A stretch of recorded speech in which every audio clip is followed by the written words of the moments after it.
الحمد لله وحده والصلاة والسلام على من لا نبي بعده أما بعد فأعوذ بالله من الشيطان الرجيم بسم الله الرحمن الرحيم أحسب الناس أن يتركوا أن يقولوا آمنا وهم لا يفتنون ولقد فتنا الذين من قبلهم فليعلمن الله الذين صدقوا وليعلمن الكاذبين وقال رسول الله صلى الله عليه وسلم إن الله لا ينظر إلى صوركم وأموالكم ولكن ينظر إلى قلوبكم وأعمالكم رواہ البخاری۔ پچھلے بیان میں یہ بتایا گیا تھا کہ دل کے امتحان کی کامیابی کیا ہے کہ دو چیزیں دل میں آ جائیں۔ نمبر 1 اللہ تعالیٰ کی محبت، نمبر 2 اللہ تعالیٰ کی عظمت۔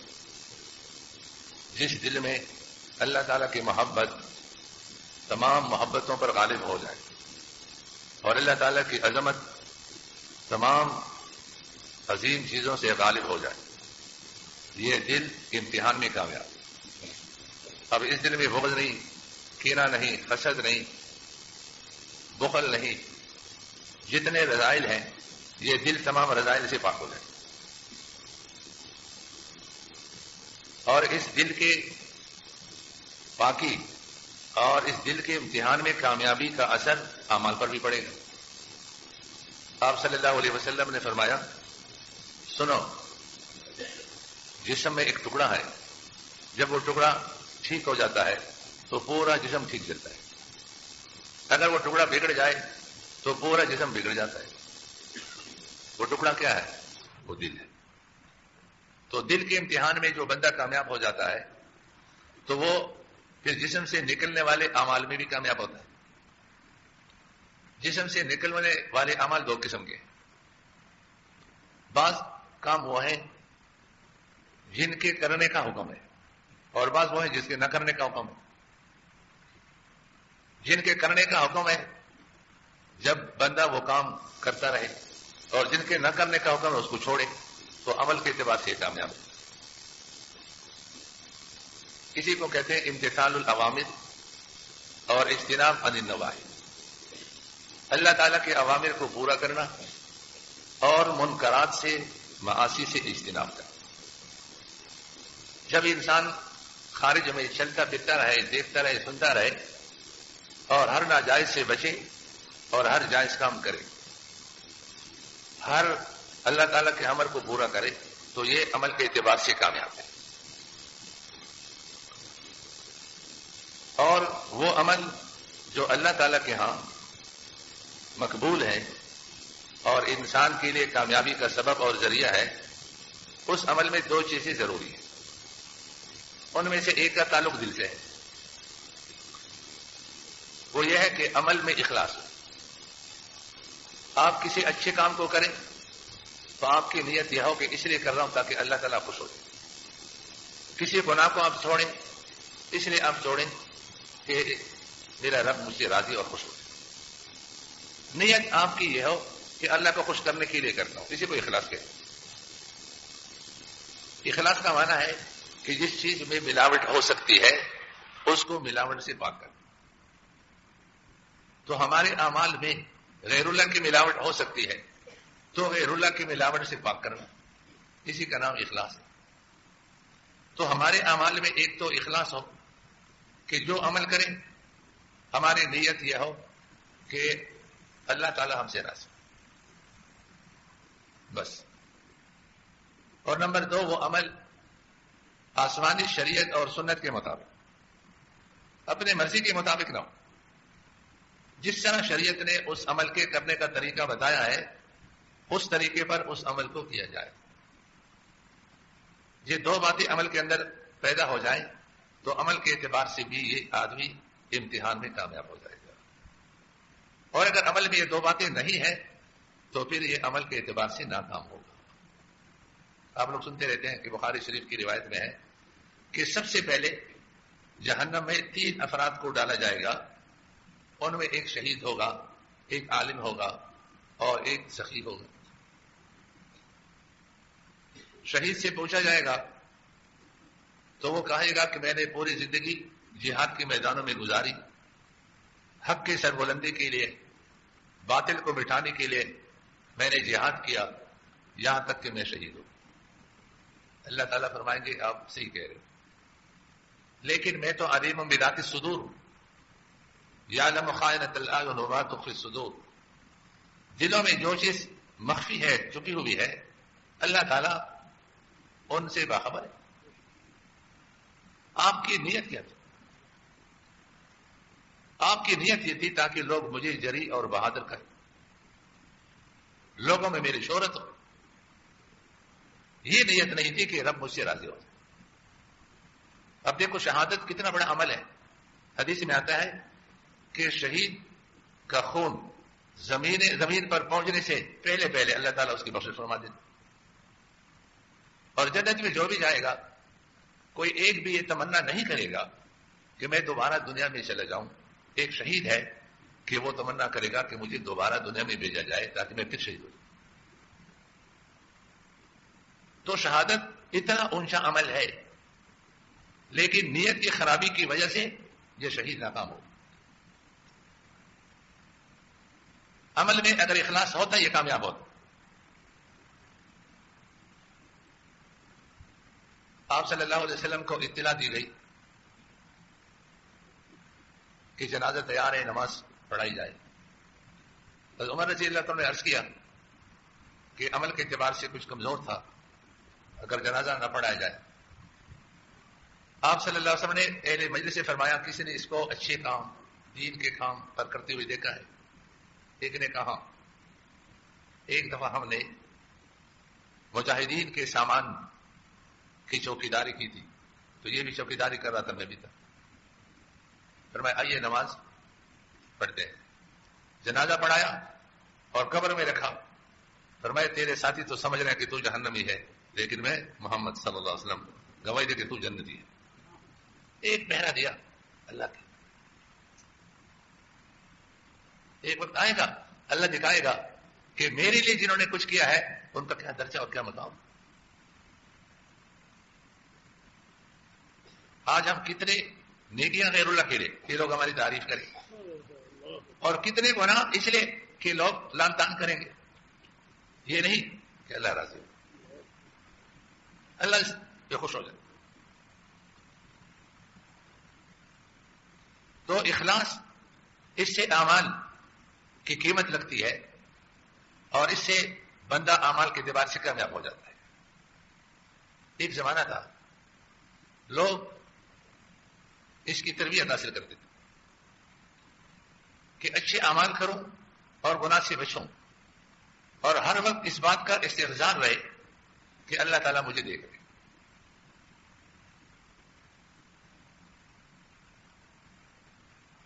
عبادت میں سب سے اونچا درجہ کیا ہے؟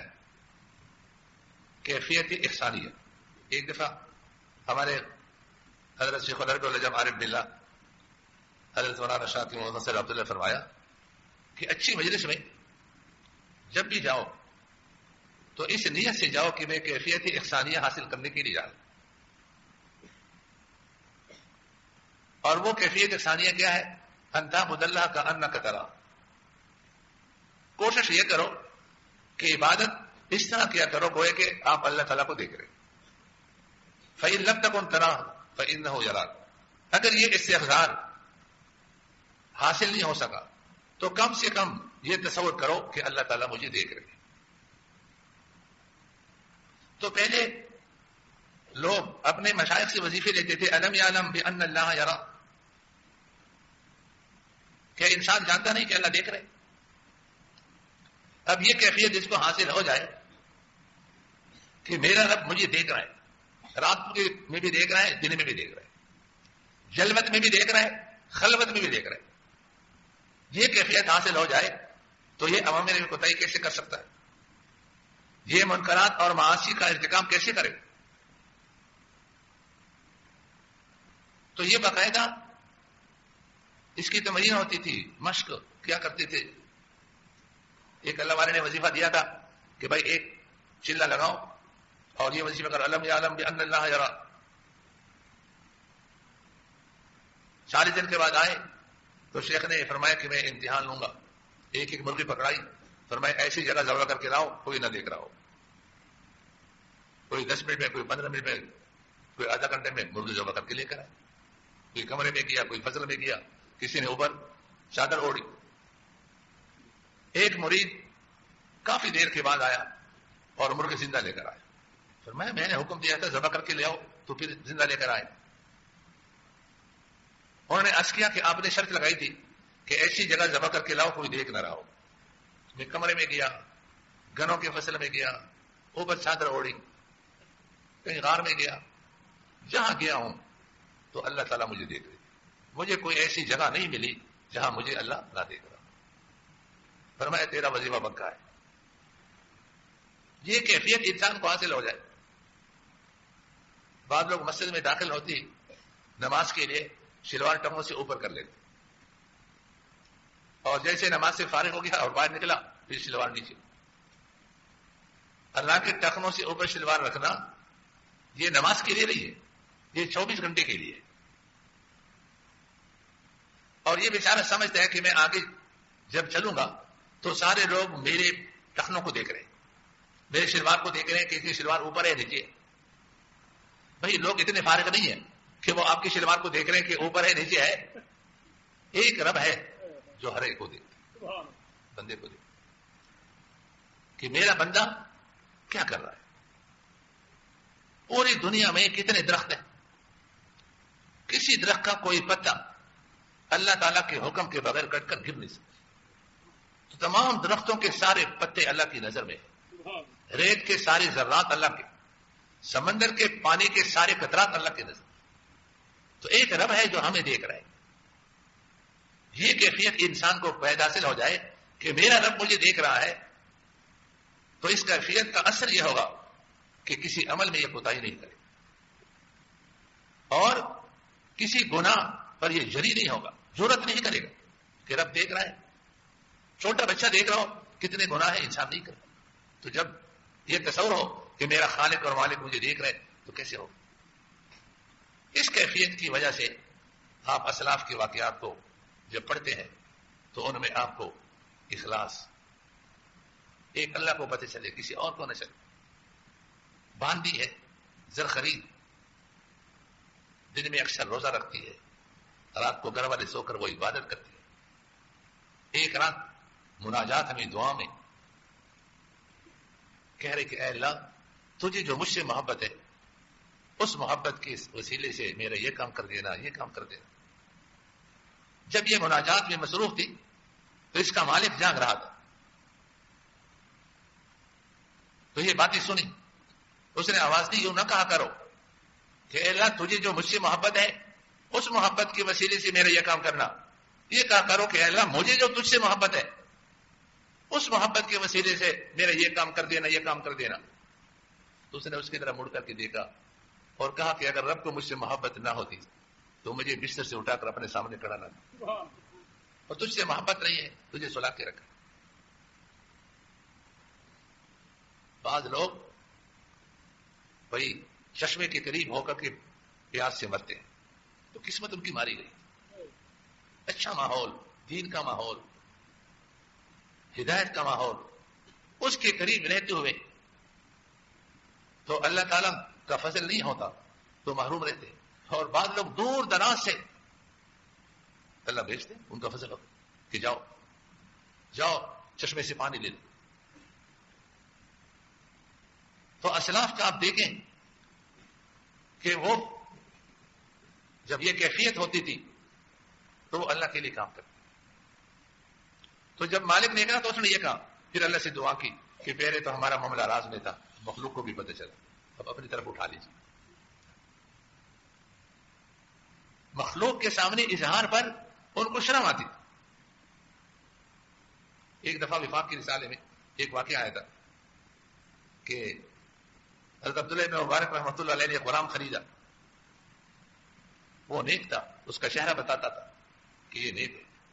چنانچہ ان سے کہا کہ جتنی رقم پر میں نے تجھے خریدا ہے اثر کا خدمت کر، اثر کے بعد جایا کرو کہیں اور جگہ کام کاج مزدوری کر کے وہ قیمت جب ادا کر لو گے تو آپ آزاد. چنانچہ وہ اثر تک خدمت میں لگا رہتا، اس کے بعد چلا جاتا اور دوسری دن آ کر اپنے قیمت میں سے ایک درہم جمع کر لیتے. ایک مرتبہ عبداللہ بن مبارک رحمہ اللہ کو ان کے ایک خاص دوست نے کہا کہ یہ آپ کا غلام جو آپ کے پاس روزانہ 1 درہم جمع کرتا ہے یہ حرام کا ہے. کیوں؟ اس نے کہا یہ رات کو جاتا ہے قبرستان تو کسی قبر کو کھود کر مردے سے کفن نکالتا ہے, پھر اس کفن کو بیچتا ہے اور پیسے آپ کے پاس جمع کرتا ہے, تو یہ کفن چور ہے. حضرت عبداللہ بن مبارک رحمہ اللہ تعالی یہ وہ عالم اور محدث ہیں جن کو سب سے پہلے امیر المومنین فی الحدیث کا لقب ملا ہے, اور اللہ کے قانون کا پابند. انہوں نے فرمایا کہ اللہ تعالیٰ کا قانون یہ ہے کہ کسی پر الزام لگانے کے لیے 2 مرد گواہی دے یا 2 عورتیں اور 1 مرد گواہی دے. ایک آدمی کی گواہی سے کسی پر الزام لگانا جائز نہیں ہے. آج تو کسی کے بارے میں کوئی ایک آدمی ہمیں 1% کوئی بات سنائے تو 99% ہم ملا لیتے ہیں, اس کو 100% بنا لیتے ہیں. اسی کو حدیث میں کہا کفا بالمرء کذبا ان یحدث بکل ما سمع. ہر سنی سنائی بات آگے کو سجدے کر دینا, فرمایا آدمی کی جھوٹا ہونے کے لیے بات کافی. تو عبداللہ بن مبارک رحمہ اللہ نے فرمایا کہ یہ آپ اکیلے ہیں اس لیے میں اس کو کفن چور نہیں کہہ سکتا, البتہ آپ کی بات کی وجہ سے آگے تحقیق کرتے ہیں. آج ہمارے مسلمانوں میں اللہ تعالیٰ کے قانون سے دوری کی وجہ سے آپس میں لڑائیاں جھگڑے, ایک دوسرے پر الزامات. اسلامی حکومت تو آئی نہیں کہ پکڑی کہ اپنے الزام کیوں لگائے. فلاں آدمی کیا ہے, کہتے ہیں کہ فلاں آدمی اس میں کرپشن ہے, مالی خیانت ہے. بھائی آپ کے پاس اس کے گواہ ہیں, آپ ثابت کر سکتے ہیں. کہتے ہیں کہ وہ تو زرداری کی بھی کرپشن گواہوں سے ثابت نہیں ہو سکتا, فلاں کی بھی ثابت نہیں ہو سکتا. بھائی جب ثابت نہیں ہو سکتا تو اللہ تعالیٰ نے ہم کو ٹیکا دیا کہ لوگوں کو کہو کہ اس میں مالی خیانت ہے, یہ ایسا ہے اور ایسا ہے, کوئی ٹیکا دیا. اللہ تعالیٰ نے تو یہاں تک فرمایا وَلَا يَغْتَبْ بَعْضُكُمْ بَعْضًا, اگر کسی میں کوئی عیب یقیناً ہو اس عیب کا بھی دوسروں کے سامنے تذکرہ نہ کرو, یہ غیبت ہے. اس کو بھی اللہ تعالیٰ نے حرام اور ناجائز قرار دیا ہے. پھر بہتان تو بڑی بات ہے. آج ایک سوال کا جواب لکھا, کسی نے کہا کہ فلاں یوں کرتا ہے تو یہ ریا ہے یا نہیں ریاکاری. ہم نے کہا بھائی ریا کا تعلق اور اخلاص کا تعلق دل سے. کس سے ہے؟ دل سے. اور یہ جو دل سے تعلق ہے یہ اللہ ہی جانتے ہیں اور کوئی نہیں جانتا. 2 چیزیں ایک جیسے ہوگی لیکن حقیقت میں کیا ہوگا؟ فرق ہوگا.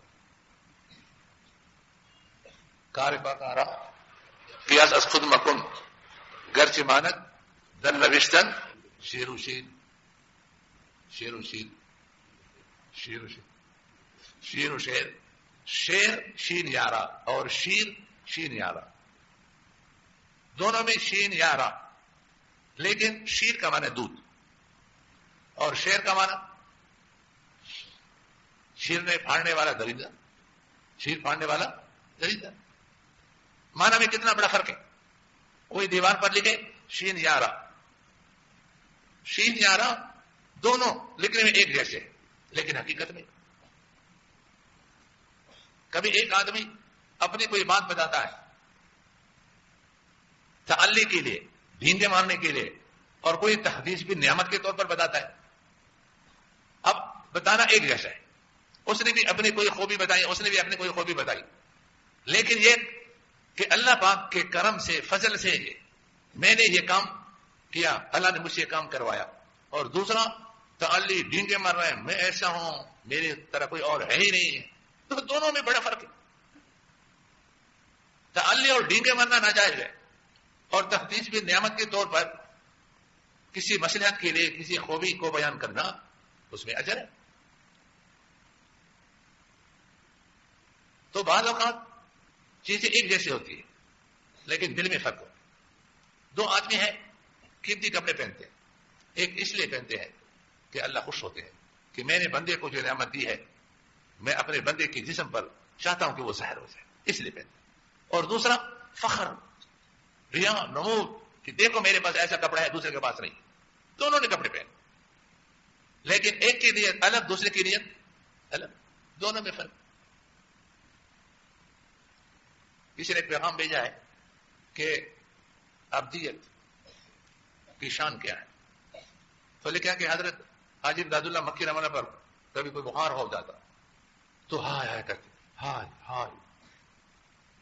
تو کسی نے کہا کہ حضرت یہ بخار آ گیا, تھوڑی تکلیف آ گئی, اتنا چیخنا ہائے ہائے کرنا کیا یہ ابدیت کے خلاف نہیں ہے؟ فرمایا کہ میں اللہ تعالیٰ سے مقابلہ کروں کہ آؤ آپ جو بھی تکلیف دیکھیں میں مقابلے کے لیے تیار ہوں, مجھے کچھ نہیں ہوتا. ابدیت یہ ہے کہ اللہ تعالیٰ کے مقابلے میں ہار مارو, جو تکلیف ہے اس میں ہار مارو. حضرت گنگوئی رحمۃ اللہ علیہ ان کے بارے میں لکھا ہے کہ ان میں یہ تھا کوئی تکلیف آئی, بیماری آئی تو ہائے ہائے زیادہ نہیں کرتے لیکن فوراً علاج کرتے, دوا منگواتے, ڈاکٹر بلواتے, طبیب کو بلواتے. کسی نے کہا حضرت یہ ابدیت کے خلاف نہیں, توکل وغیرہ کے خلاف نہیں. فرمایا علاج سنت ہے اور ابدیت سنت پر چلنے کا نام ہے.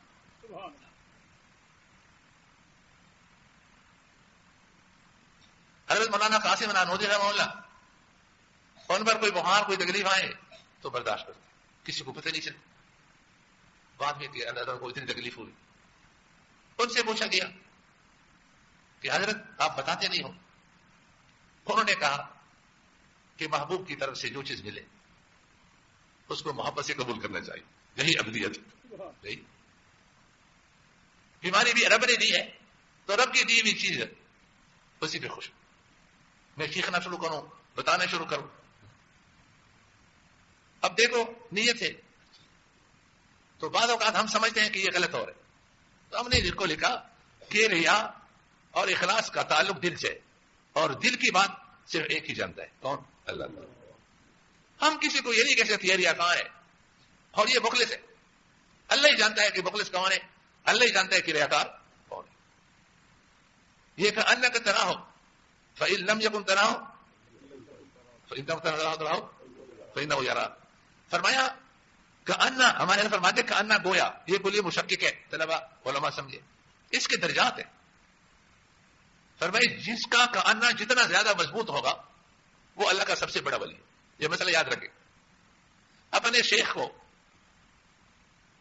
دوسرے شیوخ سے افضل سمجھنا یہ جائز نہیں کہ ہمارے شیخ تمام شیوخ سے افضل ہے, ہمارے استاد تمام استادوں سے افضل ہے. ہاں ہمارے شیخ ہمارے لیے سب سے زیادہ انفع ہے, ان سے مجھے نفع زیادہ پہنچ رہا ہے, دوسروں سے مجھے زیادہ نہیں ہے کہہ سکتے ہو. کیوں؟ اس لیے کہ فضیلت کا مدار کیفیتی احسانیہ پر ہے. اس طرح عبادت کرنا گویا کہ تو اللہ کو دیکھ رہا ہے, اللہ تجھے دیکھ رہا ہے. اب یہ کیفیت سوائے اللہ تعالیٰ کے اور کوئی نہیں, کہ سب سے زیادہ یہ کیفیت جس میں ہے وہ سب سے بڑا ولی ہے. اب یہ کیفیت کس کو سب سے زیادہ حاصل ہے؟ یہ ایک اللہ جانتا اور کوئی نہیں جانتا. تو ہم یہ نہیں کہہ سکتے کہ فلاں فلاں سے افضل ہے. تو ہم نے اس کے لکھا کہ کسی کے بارے میں بدگمانی کرنا یہ گناہ ہے. آج مصیبت یہ ہے کہ ہم دوسروں کے بارے میں بدگمان ہوتے ہیں, یہ ایسے ہے ایسے ایسا ہے, جبکہ قرآن نے منع کیا ہے. ہمارے بڑے فرمایا کرتے تھے کہ قیامت میں آپ نے کسی سے اچھا گمان رکھا تو اللہ تعالیٰ آپ کو اجر دے گا اور دلیل نہیں پوچھے گا کہ آپ نے اچھا گمان کیوں رکھا, اور جس کے بارے میں برا گمان رکھا تو اللہ تعالیٰ دلیل پوچھے گا, دلیل بتاؤ میرے بندے سے بدگمان کیوں تھے, کیا دلیل ہے جس کی وجہ سے بدگمان تھا. تو یہ جو اخلاص ہے یہ دل کا فعل ہے اور یہ اللہ تعالیٰ کی سوا کوئی اور نہیں جانتا. تو ایک زمانہ تھا لوگ سمجھتے تھے کہ بڑے اللہ ہیں اور اس کو خوش کرنا ہے. تو عبداللہ بن مبارک رحمہ اللہ کا جو غلام تھا وہ جاتا تھا, دن میں آتا, ایک دن جمع کرتا. ان کے دوست نے جب یہ الزام لگایا کہ یہ کفن چور ہے تو فرمایا آپ کے کہنے سے میں اس کو کفن چور نہیں کہہ سکتا, البتہ مزید تحقیق کرتے ہیں کہ ہے یا نہیں. تو ایک دن جب وہ غلام عصر کے بعد نکلا تو یہ فاصلے سے پیچھے نکلے. وہ آبادی سے باہر نکلا. فرمایا دوست آپ کی بات صحیح لگ رہی ہے, یہ تو آبادی سے نکل گیا. ایک قبرستان میں چلا گیا کہ دوست بات تو آپ کی ٹھیک لگ رہی. وہاں ایک قبر کے ساتھ کوئی گھڑا تھا, اسے میں چلا گیا. اب یہ باہر کہہ رہے ہیں کہ یہ مردے سے کفن نکال کر کے باہر نکلے گا تو ہم پکڑ لیں گے. 15 منٹ گزر گئے, آدھا گھنٹہ, پون گھنٹہ, 1 گھنٹہ, سوا دیر, باہر نہیں آ رہے. تو یہ آہستہ آہستہ اس گھڑے کے قریب ہو گئے تو دیکھا کہ انہوں نے جو لباس پہن کر آیا تھا اس کو اتارا تھا. ایک خستہ لباس اور تھا, وہ پہنا ہوا تھا اور ذکر اللہ میں لگا تھا. فرمایا دوست ہم ان کو کفن چور سمجھ رہے ہیں, انہوں نے تو یہاں خلوت اور تنہائی کی جگہ اللہ تعالیٰ کی یاد کے لیے تلاش کر رکھی ہے. پوری رات اس غلام نے اس گھڑے میں اللہ تعالیٰ کا ذکر کیا, عبادت کی. فجر کی اذانیں ہوئی, انہوں نے پھر لباس بدل دیا. یہ ایک طرف چھپ گئے اور قریب میں جو مسجد تھی وہاں نماز پڑھنے کے لیے, جماعت کے ساتھ نماز پڑھنے کے لیے چلے گئے. یہ بھی چلے گئے. اب غلام کے تو ذہن میں بھی نہیں تھا کہ میرا مالک عبداللہ بن مبارک اتنے بڑے عالم وہ یہاں پر آئے ہوں گے, اس لیے وہاں جا کر کے نماز پڑھی. ہمارے تو آنکھیں اللہ معافر میں آزاد ہو گئے. یہ فضول ادھر ادھر دیکھنا ہمارے طلبا کی بھی عادت ہو جاتی ہے. مطالعہ میں بیٹھا ہوا ہے, اب کوئی طالب علم استاد سے استنجا کے لیے یا پانی پینے کے لیے چھٹی مانگ کر جا رہے تو یہ دیکھے گا. کوئی آ رہا ہے پھر دیکھے. اللہ کہ وہی آپ کی طرح انسان ہے, کتاب پر نظر ڈالی, اب کتاب کو دیکھتے رہو. کوئی آ رہا ہے کوئی جا رہا ہے, اس سے تمہارا واسطہ نہیں. اللہ تعالیٰ کا استحضار کسی کو حاصل ہو جائے کیفیت, یہ استحضار کی کیفیت بڑی چیز ہے. پھر آدمی جمع رہتا ہے. جیسے استاد کے سامنے کوئی چلتا ہے تو خیال سے چلتا ہے, ادھر ادھر دیکھتا بھی نہیں, قدم بھی سے اٹھاتا ہے کہیں پھسل نہ جاؤں, کبھی یہ نہ ہو جائے. تو اللہ تعالیٰ کے سامنے جب انسان رہتا ہے تو پھر دبا. آج تو ہم مسجد میں جا کر کے اگر نیت باندھنے سے پہلے موقع مل گیا تو ٹھیک ہے, تو ہم نے پنکھے گن لیے, ورنہ نہیں ملا تو نیت باندھ کر کے 1 پنکھا 2, تو یہ اشاروں سے ہم پنکھے گن رہے ہیں, نماز بھی پڑھ رہے ہیں اور پنکھوں کو گن رہے ہیں. وہ آ گئے, انہوں نے جا کر کے سنتیں پڑھی, جماعت کی نماز ہو گئی. اب یہ مناجات قریب میں عبداللہ بن مبارک رحمہ اللہ ہے. اب وہ دعا مانگ رہے ہیں, کہتے ہیں اللہ تجھے معلوم ہے کہ میرا سب سے محبوب مشغلہ تیری یاد ہے, اور آج رات جو میں نے گزاری ہے اسی مشغلے میں گزاری ہے. اب میں جاؤں گا تو میرا مالک مجھ سے کہے گا کہ پیسے لاؤ, تو میں کہاں سے دوں گا, آپ مجھے عطا فرمائیں. تو اوپر مسجد کی چھت سے ایک نور کی لکیر بنی, اور یہ لکیر چلتے چلتے اس کے جیسے ہاتھوں میں پہنچ, تو یہاں ہاتھوں میں پہنچ کر کے جرم بن گیا. عبداللہ بن مبارک رحمہ اللہ اس کو دیکھ رہے ہیں.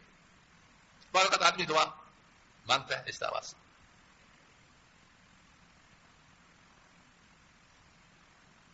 ایک دفعہ میں راون میں تھا تو قریب میں ایک آدمی دعا مانگ رہا تھا, اے اللہ ہمارے گھر میں کسی مچھر کو بھی تکلیف نہ دینا, مکھی کو بھی تکلیف نہ دینا. میں نے کہتے اس کے دل میں کتنی بڑی رحمت آ گئی کہ مچھر پہ رحمت, مکھی پہ رحمت. اور بھی دعائیں, میں پھر ان کی دعاؤں پر آمین کہتا رہا. چند دن اللہ کے راستے میں لگائے, ذہن بدل گیا. اس دن کسی نے کہا کہ جماعت میں کوئی گیا تھا تو دیوار سے ٹیک لگا کر کے فون پہ بات کر رہا تھا, تو بیوی سے بات کر رہا تھا کہ مجھے معاف کرنا, میں نے جو آپ پر زیادتی کی ہے یہ کی ہے. میں نے کہا اچھا ماحول کتنا اچھا ہے جس کو مل جائے, تو انسان کے اندر کیسے انقلاب آتا ہے.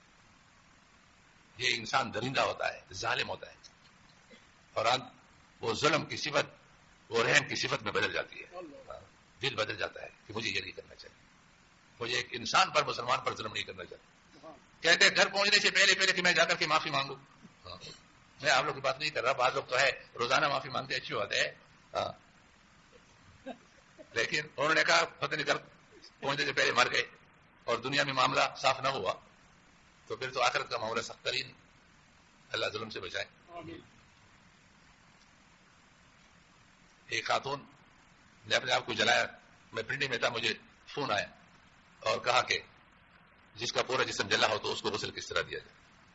کئی بچوں کی ماں آج ہمارے گھروں میں ایسے مظالم ہیں کہ ان سے تنگ آ کر اگر کسی لڑکی کی شادی ہو گئی تو ساس نندے جو اس کو تانے دے کر کے آدھی بیچاری پاگل ہو جائے. یہ نہیں سمجھتے کہ ہم نے کسی مسلمان کو تکلیف دیا. حدیث میں ہے المسلم من سلم المسلمون بلسانہ و یدہ، کہ مسلمان تو وہ ہے جس کی زبان سے اور جس کے ہاتھ سے کسی مسلمان کو تکلیف ہے. اور ہم کہتے ہیں ایسی باتیں میں نے سنائی، یاد رکھے. شاباش، آپ نے تکلیف لے کر کیا. عبداللہ ابن مبارک رحمۃ اللہ علیہ، انہوں نے ان کے مناجات کو سنا اور یہ دیکھ کر کے سامنے آیا کہ غلام ہم تجھے پہچان نہ سکے کہ تو کتنا بڑا آدمی ہے اور آپ کو اپنے رب سے کتنا بڑا تعلق ہے. اس نے جیسے دیکھا تو فوراً کہا اے اللہ، آج تک میرا اور آپ کا معاملہ راز میں تھا، کسی کو پتہ نہیں، اب مخلوق کو بھی پتہ چل گیا، اب مجھے اٹھا لیجیے. عبادت کرتے تھے اللہ کی کہ میرا رب مجھ سے راضی ہو جائے، میرا رب مجھ سے خوش ہو جائے. اگر ہم چاہتے ہیں کہ عمل کے اعتبار سے ہم کامیاب ہو جائے تو ہم نے ہر عمل میں اخلاص کو سامنے رکھنا.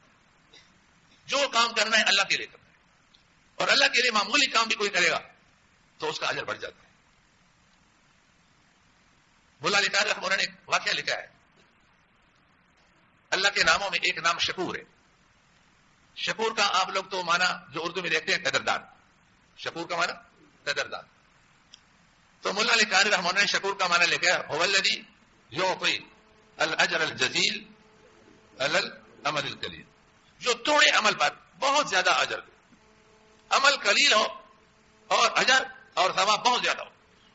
پھر اس پر ایک واقعہ لکھا ہے کہ ایک شخص کو کسی نے خواب میں دیکھا، پوچھا کہ اللہ پاک نے کیا معاملہ کیا؟ تو انہوں نے کہا کہ جب میرے اعمال تولے جا رہے تھے تو میرے نیکیوں کا پلڑا اوپر کو، برائیوں کا پلڑا نیچے. تو میں نے کہا میں تو مارا گیا.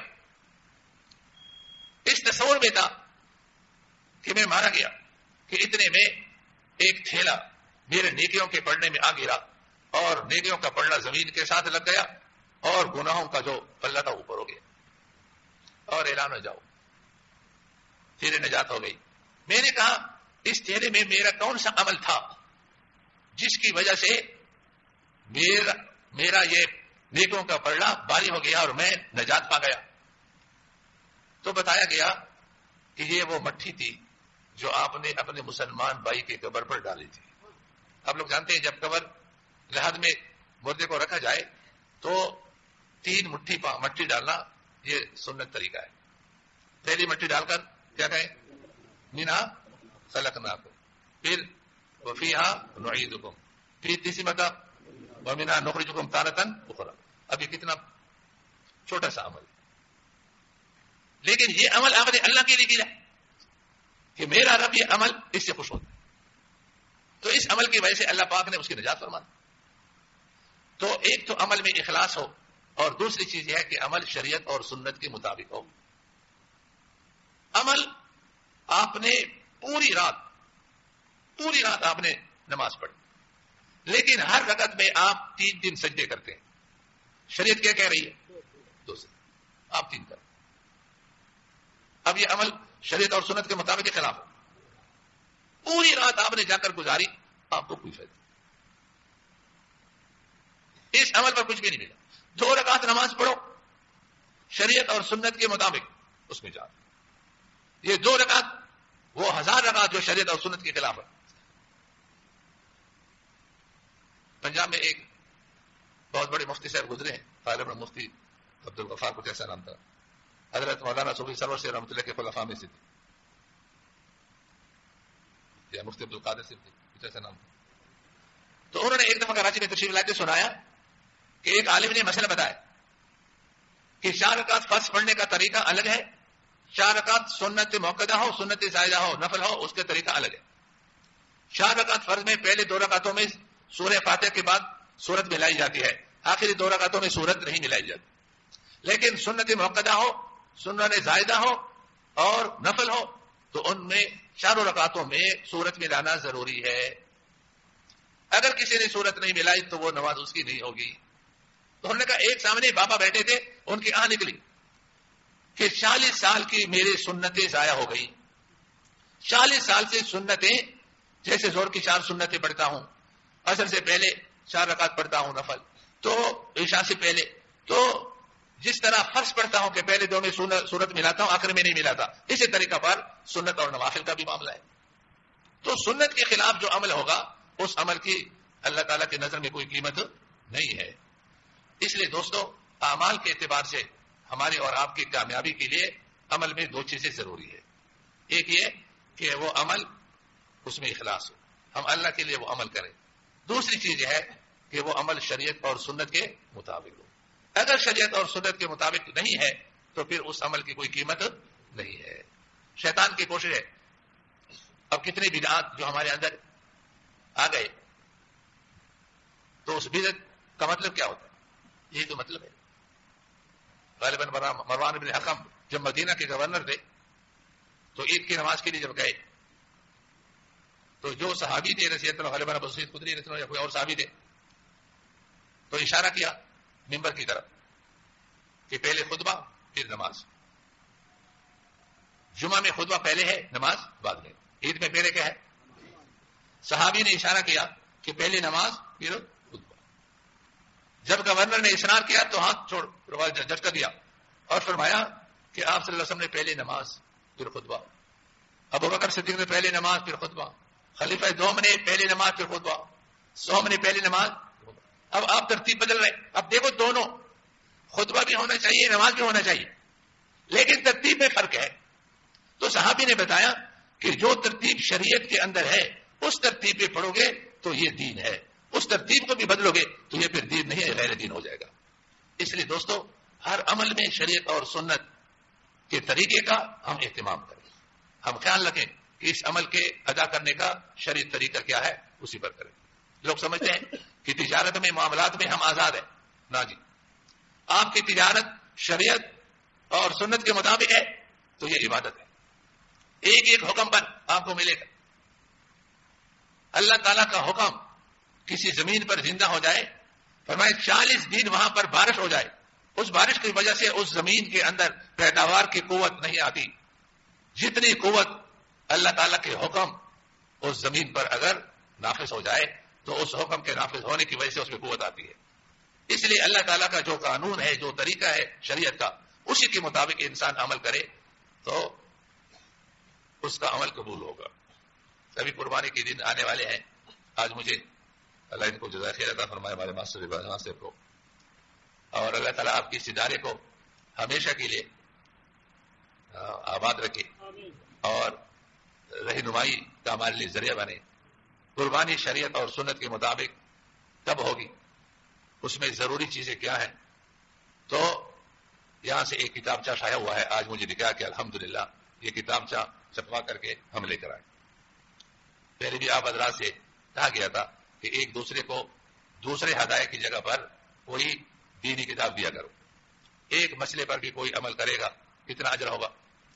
حضرت حسن بصری رحمہ اللہ کا نام سنا ہوگا, کتنے بڑے آدمی تھے. وہ فرماتے ہیں لن اتعلم بابا من العلم فاعلمه مسلما, میں کوئی مسئلہ سیکھوں اور کسی مسلمان کو بتاؤں, احب الی من ان تكون لي الدنيا كلها فاجعلها في سبيل.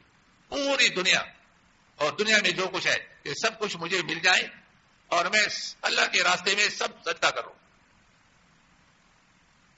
پوری دنیا میں جتنا سونا ہے, چاندی ہے, جواہرات ہے, اموال ہے, مل جائیں اور سب صدقہ کروں, کتنا بڑا اجر ہوگا. لیکن فرمایا ایک مسئلہ سیکھ کر کسی مسلمان کو میں وہ مسئلہ سکھا دوں تو مجھے یہ زیادہ محبوب ہے. ایک مسئلے کا اجر پوری دنیا کسی کو مل جائے اور وہ صدقہ خیرات کرے تو ایک مسئلے کا اجر اسے زیادہ ہے. اور آپ نے جہاں سینکڑوں مسائل لکھے ہوئے ہیں وہ کتاب لے کر کسی کو آپ نے تحفہ میں دی اور اس نے وہ مسائل اس سے سیکھ لیے اور سیکھ کر کے آگے اس کے مطابق عمل کیا, کتنا اجر ہوگا. بات چیزیں ہم سمجھتے نہیں کہ اس میں اجر کتنا ہے اور اس میں ہمارا فائدہ کتنا ہے. عمل معمولی ہوتے ہیں. اب یہ کتاب کیا ہے, اس پر تقریباً جو وہی چاپنے کا خرچہ آتا ہے. آپ لوگوں کو تو پہلے بتایا کہ ہم تاجر نہیں ہیں, ہم کتابوں کی تجارت نہیں کرتے. یہ صرف تعمیر معاشرہ ہے, جو پیسے جمع ہوتے ہیں ان پیسوں سے پھر یہ کتابیں شائع ہوتی ہیں. اس لیے یہاں بجلی کا خرچہ, کمپیوٹر کا خرچہ, لکھائی کا خرچہ, یہ جو کام کرنے والے ہیں ان کا خرچہ.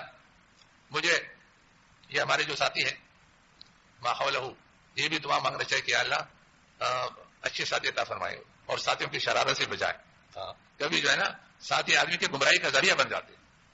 ایک دفعہ ہمارے ان ساتھیوں نے کہا کہ آپ کو ایک کتاب لکھی گئی تو کہتے ہیں آپ کو 30,000 دینا چاہیے. میں نے کہا 30,000 دے کر وہ تو میں ختم کر لوں گا. پھر عادت تم نے میری خراب کر لی. چھوٹی سی کتاب لکھوں گا بھائی اس پر کتنا دو گے؟ ہمارے جو اکابر گزرے اللہ ان کے درجات کو بلند فرمائے, انہوں نے اپنے تصنیف پر کوئی پیسہ نہیں دیا. ان کے پیچھے مجھے چلنے دو. اسی لیے یہاں سے جتنی کتابیں شائع ہو رہی ہیں تو 1 روپے بھی ہم کو نہیں مل رہے. بس اللہ قبول کر لے, اللہ دے, اور اللہ سے امید ہے کہ اللہ قبول کرے گا. جو اللہ توفیق دے گا عمل کا تو وہ اللہ انشاءاللہ قبول بھی کرے گا. مجھے یاد ہے میرے استاد محترم مناظر اسلام فاتح ربوہ, اللہ نے مجھے کیسے استاد دی, مولانا منظور چنوٹی رحمہ اللہ, فرمایا میرے ہاتھ پر ہزاروں مرزائی مسلمان ہو چکے ہیں, اور کراچی تشریف لا کر کے یہ جو اس علاقے میں آپ لوگ مدارس دیکھ رہے ہیں یہ ان علماء کی آمد کی برکت ہے. ملا علی قاری رحمہ اللہ لکھا ہے لو مرہ ولی من اولیاء اللہ ببلدہ, اگر کوئی اللہ کا ولی کسی شہر کے پاس سے گزرے اور وہاں ٹہرے بھی نہیں تو بھی شہر کے لوگ ان کی برکتوں سے معروم نہیں ہوتے. اور جو یہاں آ کر کے 1 گھنٹہ 2 گھنٹے ٹہرے, بیان کرے, بات کرے, تو ان کی کتنی برکتیں ہوں گی, ان کی برکتیں کتنی ہوں گی. تو یہاں رمضان میں تشریف لائے تھے, قوت الاسلام مسجد میں ان کا وہاں تراویح بھی پڑھ لی اور بیان بھی ہوا حضرت کا. پھر حضرت استاد محترم جہاں تک قیام تھا ان کو رخصت کیا. میں بعد میں گھر میں جا کر پھر بیٹھ کر کے کتاب لکھنے لگا. یہ اللہ کی توفیق نہیں تو اور کیا. تو جو اللہ توفیق دے گا تو وہ اللہ اجر بھی دے گا انشاءاللہ. تو شکر ہے اللہ پاک نے اپنے دوستوں اور ساتھیوں کی اس سے محفوظ فرمایا. اور بہرحال ہمارے ساتھی بہت اچھے ہیں. یہ بہرحال ان کے ذہن میں ایک بات آئی تھی, لیکن اس کے بعد دوبارہ اللہ پاک نے بہت فضل فرمایا کہ ان کے ذہن میں یہ بات نہیں آئی. تو آپ لوگ جانتے ہیں پہلے ہم کہیں دورہ بھی پڑھاتے تھے, اعلان کرتے میں کہ اعلان نہ کرو. اللہ کو پتہ ہے تاجر نہیں, انشاءاللہ کسی کا ذہن خراب نہیں ہوگا. کوئی مسلمان اللہ اس کے ذہن میں غلط بات نہیں ڈالے گا. اور جس کے ذہن میں غلط بات ڈالتی ہے تو پھر معلوم ہے کہ اس کی قسمت ماری گئی ہے. تو اسی لیے یہ جو آپ کو ہم کہہ رہے ہیں کہ کتاب لے کر کے بھائی ساتھیوں میں تقسیم کرو, اس کو دیا کرو, تو اس میں پیسہ کوئی میرے جیب میں, کوئی ماسٹر رضوان کی جیب میں, ایسے مفتی ریاست کی جیب میں تو نہیں جاتا, یا مفتی مجاز کسی کو بھی نہیں. یہ تعمیر معاشرہ ہے علاقے میں, اور الحمدللہ کتنے لوگ ہیں جن کی زندگی بدل گئی. کالام میں ہماری تشکیل ہو گئی تھی, تو وہاں جس مسجد میں تھے کچھ ایک جماعت کا وہاں پر کوئی نظم تھا, تو ان میں جوان لڑکے آئے اسکول کے, کالج کے. تو ہمارے جو ساتھی تھے مولانا ادریسی بھی ساتھی اور بھی ساتھی تھے, یہ ان میں گل گئے. تو کچھ کتابیں ہمارے پاس تھی تو بعض کو کتابیں بھی دی. 1-2 مہینے کے بعد ایک نے مولانا ادریس سے غالباً فون کیا کہ آپ نے مجھے کتاب دی, اللہ آپ کو جزائے خیر عطا فرمائے, میری زندگی کا رخ بدل گیا اور میری زندگی درست ہو گئی. گمراہی کی طرف جا رہا تھا, اللہ تعالیٰ نے مجھے گمراہی سے بچایا ہے. یہ تو وہ ہے کہ کبھی ہمیں پتہ چل جاتا ہے. تو اسی لیے یہ قربانی کا جو عمل آنے والا ہے, تو یہ عمل بھی اگر شریعت اور سنت کے مطابق ہو اور اللہ کے لیے ہو تو یہ بہت بڑا عمل ہے, انشاءاللہ اس پر مستقل بیان ہوگا. لیکن اگر اس عمل میں اخلاص نہیں ہے اور یہ عمل شریعت اور سنت کے مطابق نہیں ہے تو پھر سمجھو کہ اس عمل سے کچھ بھی حاصل نہیں ہوگا. اللہ تعالیٰ دل کے اعتبار سے بھی امتحان میں ہمیں اور کو کامیاب فرما دے, اور عمل کے اعتبار سے بھی اللہ تعالیٰ کامیاب فرمائے. دعا کیجیے اللہ صلی اللہ علیہ وسلم محمد مبارک وسلم علیہ ربنا اغفر لنا ذنوبنا واسرافنا في امرنا وثبت اقدامنا وانصرنا على القوم الكافرين. یا اللہ بیماروں کو شفا عطا فرما, ہمارے روحانی جسمانی دونوں قسم کی بیماریوں کو درست فرما, قدم قدم پر ہماری مدد فرما, ہم سب کی جائز حاجات کو پورا فرما, اخلاص عطا فرما. ہمارے جو مولانا الیاس صاحب ہیں ان کی والدہ بیمار ہیں, اسپتال میں, ان کے لیے دعا کرو اللہ تعالیٰ شفا کامل عاجل مستمر عطا فرما دے. اور بھی ہمارے جو ساتھی پریشان ہیں سب کی پریشانی کو اللہ تعالیٰ ختم فرمائے, اور اللہ تعالیٰ اپنے فضل کرم سے تمام خطرناک بیماروں سے ہم سب کی حفاظت فرمائے. جب تک زندگی میں قدر اللہ تعالیٰ عافیت کی زندگی عطا فرمائے.